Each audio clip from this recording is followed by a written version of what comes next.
दोस्तों, सिंधु घाटी सभ्यता, जिसे हड़प्पा सभ्यता भी कहा जाता है, लगभग 3300 ईसा पूर्व से 1300 ईसा पूर्व तक फलती फूलती रही।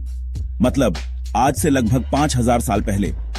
यह सभ्यता मुख्य रूप से आज के पाकिस्तान और उत्तर पश्चिम भारत में फैली हुई थी। अब आप सोच रहे होंगे कि इतने बड़े इलाके में कौन कौन से शहर थे। तो सुनिए, इस सभ्यता के कुछ प्रमुख शहर थे हड़प्पा, मोहनजोदड़ो और चन्हुदड़ो।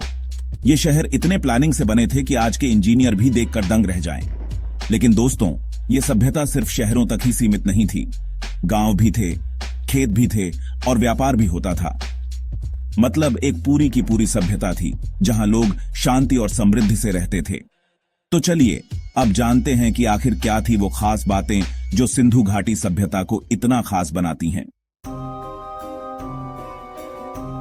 दोस्तों, सिंधु घाटी सभ्यता की सबसे बड़ी खासियत थी उसका नगर नियोजन। उनके शहर इतने प्लानिंग से बने थे कि आज भी देखकर लोग हैरान रह जाते हैं। सबसे पहले बात करते हैं हड़प्पा की। यहाँ की सड़कें तो इतनी चौड़ी थीं कि 2 बैलगाड़ियां आराम से आमने सामने से निकल सकती थीं। और सबसे मजेदार बात, यहाँ एक बहुत बड़ा सार्वजनिक स्नानागार था जिसे ग्रेट बाथ कहा जाता है। सोचो, आज से हजारों साल पहले भी लोगों को सफाई का कितना ध्यान था। अब आते हैं मोहनजोदड़ो पर। यहाँ की सड़कें ईंटों से बनी थीं और एक बड़ा सा बाजार था जहाँ लोग सामान खरीदने और बेचने आते थे।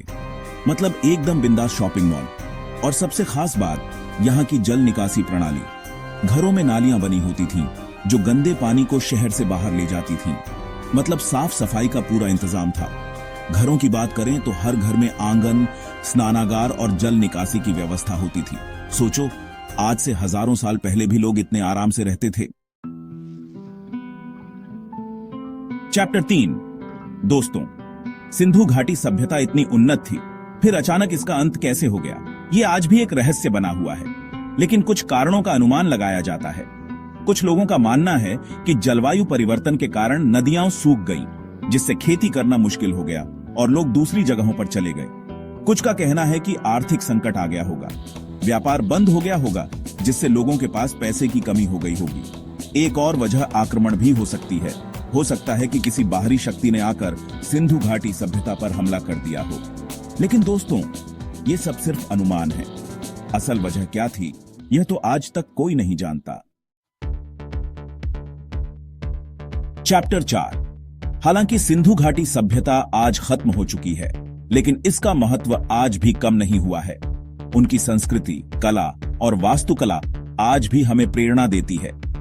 उनके द्वारा बनाई गई चीजें आज भी संग्रहालयों में सजाई जाती हैं। सिंधु घाटी सभ्यता ने हमें विज्ञान और तकनीक के क्षेत्र में भी बहुत कुछ सिखाया है। उनका नगर नियोजन, जल निकासी प्रणाली और वास्तुकला आज भी हमारे लिए मिसाल हैं। और सबसे महत्वपूर्ण बात, सिंधु घाटी सभ्यता हमें यह सिखाती है कि मानव सभ्यता कितनी पुरानी और समृद्ध है। चैप्टर 5। तो दोस्तों, आज हमने जाना सिंधु घाटी सभ्यता के बारे में, जो आज से हजारों साल पहले भारत में फलती फूलती थी। उनके नगर नियोजन, जल निकासी प्रणाली और वास्तुकला आज भी हमें हैरान करते हैं।